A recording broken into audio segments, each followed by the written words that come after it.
Hello everyone. Today we want to show you the new report, new interactive report. It's available at your panel for corporate accounts. Whenever you added the documents and then basically filled out all the metadata of the documents and send it to the verification, you have the document being checked or changed status for ready. And then you basically need to open this document, let's say, as a, you need to open the report. Once you open report, you have it on as a web page. And then why it's web page? Because it's interactive and you can do the additional changes at the report. So what are main changes at the report? You have the text on the right side. You have the result of analyze on the left side. So here we have metadata and then some information about text manipulations or possible attempts of text manipulations. Because sometimes it happens that some authors might try to change the text in a way to so that system would not capture the similarity. This happens sometimes. It's very rarely, of course, but we are ready to find such text manipulations. It could be character from another alphabet or changing from, let's say, Cyrillic to English, spreads, microspaces, and white characters, adding the fragments and coloring in white, so that system would consider the phrase as basically comparing one phrase to another in a source. System would not be able to compare as long as there are additional words in the phrase. And how we display it in a report itself. So basically, if you move the mouse to the fragment, it will show up the tulip, how it looks like in the source. And we also have new option, so-called paraphrase option or linguistic analyze, that shows or displays basically the changes that took place with the report.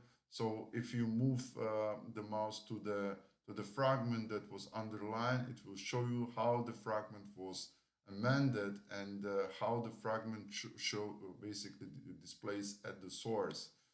And what is very important to add is that we are basically showing the same similarity coefficients as before, but we split it in two. And the difference is that we currently, if you as a professor analyzing the paper, and let's say you found that the fragment actually belongs to your student or belongs to you if you check your own paper, you can accept the source or the small fragment of the source as a self-citation.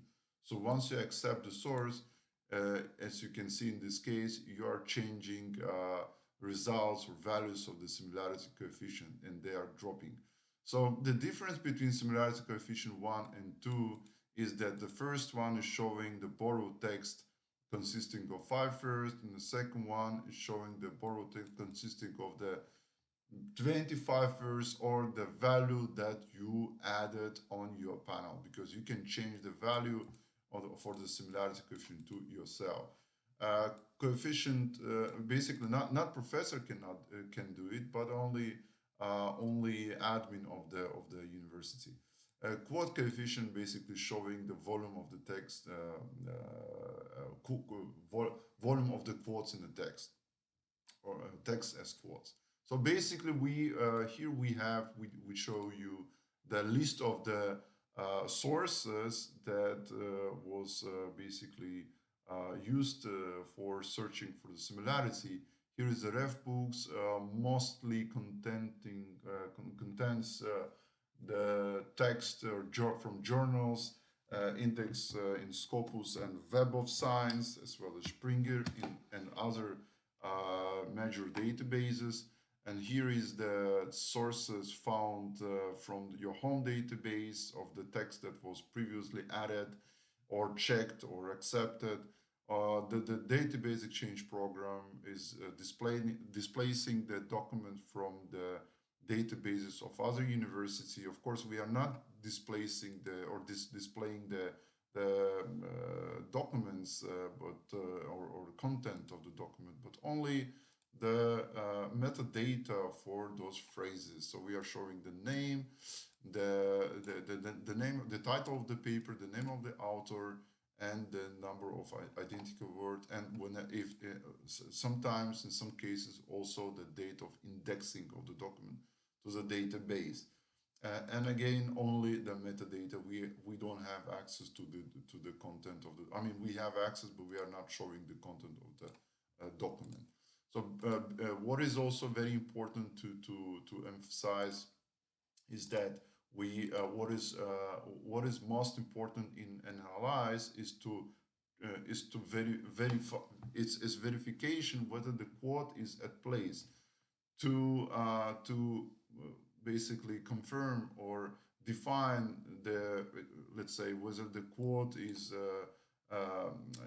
accurate and the fragment actually belongs to the author, or comparing the authorship is very important to compare your analyzed fragment with the fragment from the source. So you could find out whether your student added quote accurately. And in this case, you can move from fragment to fragment, analyze all the fragments. And in case if the quote is missing, you can just add the comment, please add the quote, and let's say paraphrase, and so on, so on. So once you complete the adding comments, you can close the source and basically move forward. Here is the list of the accepted fragments. In case if you want just to double check whatever fragments you accepted, the self-citation, and the list of the comments for your student, who will basically be able to go through all comments and correct your paper in according with your recommendation. So once you complete your analysis, you can save or submit the documents. You can basically save the changes and continue edition later on. You can disqualify the paper with added justification, then send it for correction and accept the paper. In all cases, whatever option you choose, the system will show notification email to the user that downloaded or uploaded the paper for verification with information that your paper was accepted, disqualified, or sent for correction, with the hyperlink for the report and additional information. So once you add justification, some whatever you consider is necessary, and then save it, the status for the report will be changed. And this data is basically displaying at your panel, at your account, and that's basically over on the report. So thank you very much.